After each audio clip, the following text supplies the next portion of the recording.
là thằng cái cá ngồi rồi. Hãy subscribe cho kênh Ghiền Mì Gõ để không bỏ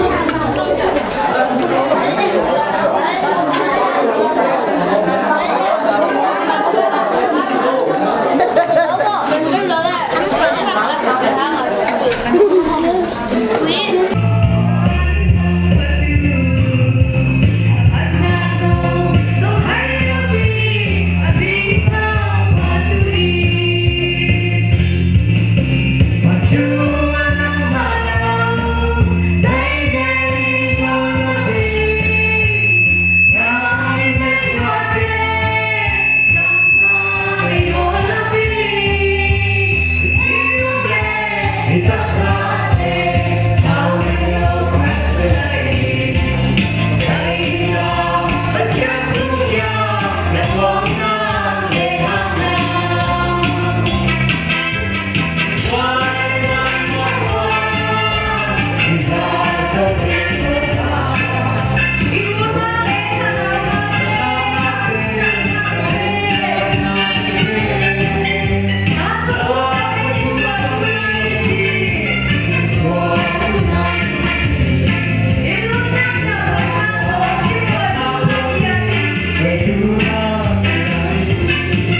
nga in ama thong ben dong nga ata na khai to se ti ma kin ko wai tu he kin mai chen na fin na zai khai ta lai na pui ko ama ni yem na kin ma kin bom tu kin sam tu kin ni nya tu pachen Jesu Christ chama ni kin na kin tu ni bek tu da thar ap ya sala sin ko phai sa rin kum pan na ga bible chla pa chu ya isha tu na bible chla tu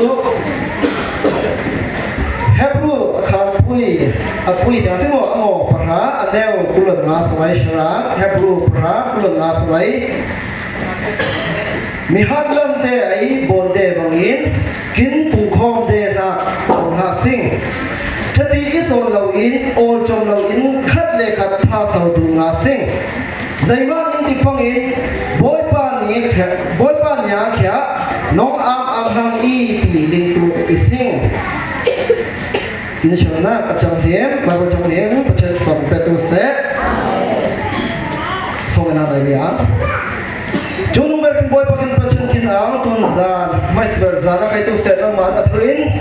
Cak le hineu, minum mai ruak balau, nama kin upi dong tak kuma atrin na amat na sali. Tu za program kai tu set atrin tu pi le sat brown lai. Tu lagi kau tu kin na di senap deh. Nama tak tu lai kai tu set baru kin cakap bisa tu nama kai tu set. Nanti apa? Salong lagi nak kai tu set, boleh pa? Intak sah lah. Kalau itu semua kai tu set, kita pun hambo. Kita cuci apa pada jenama itu nak mau anak negeri, atau boleh semua nak boleh itu channel. Tu masa berin, nubulam deh, nyutam payah itu, nubu deh karena tulis di suplemen ini soalnya apa tidak ada? Solo kita satuin, fenu, kuk moy. Ya, kau lòng nêu yến về dòng tuyến đi số mình số mình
Kita satu nunggu dari rumah le, so kita satu kita lima angkat tangan yang isi tiga, yang pencengal so kita doa se, untuk pedomen Bible action, nah itu isi le, jadi Bible action tu kita now Joseph ini, jadi Bible action yang fangin, kuah songai tu lelah tangan now tu lepo, tu tanja, kita cermin mo, terkadin kita mangsalai po, masa berin Bible action na jan mangden fangin. Wah, kemarin itu mi itu terjadi.